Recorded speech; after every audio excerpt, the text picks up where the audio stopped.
Shopping na ako. Bibili ako iPhone.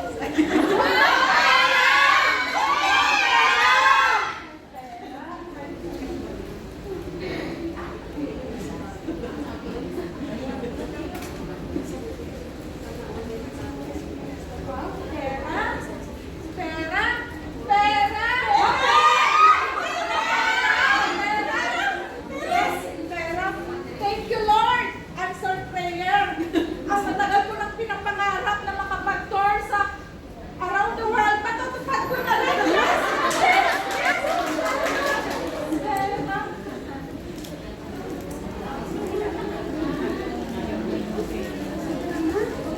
Oh, pera! Oh, pera! Oh, pera!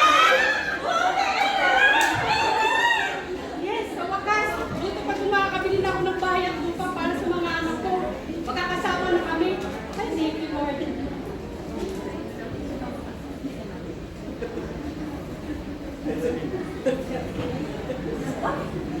Pera mo.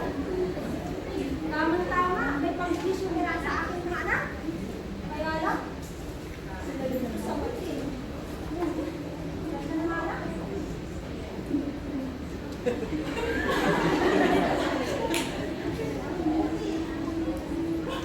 Pera! Pera! Ah, nasagot ko!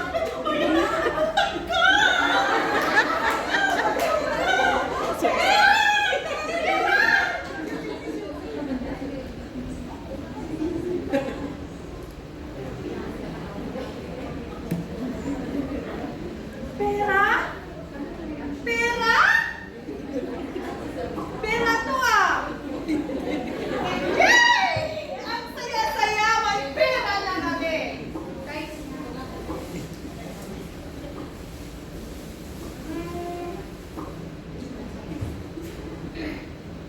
tunay nga na ang pera ay napakahalaga. Kailangan natin ito sa ating buhay. Dahil isa ito sa nagpapasaya sa buhay ng tao.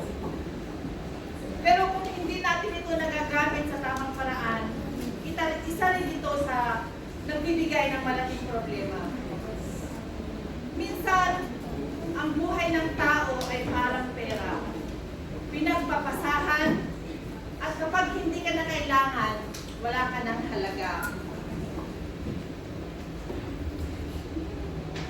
Pero sa paningin ng Diyos, gaano man tayo karumi, gaano man tayo makasalanan, tayo ay mahalaga sa paningin ng Panginoon. Kaya nga sabi niya sa John 3:16, "For God so loved the world, that He gave His only begotten Son, that whosoever believes in Him shall not perish, but have an eternal life." So brothers and sisters, let us all go deeper in His words and find your satisfaction and longings in Christ alone. Amen.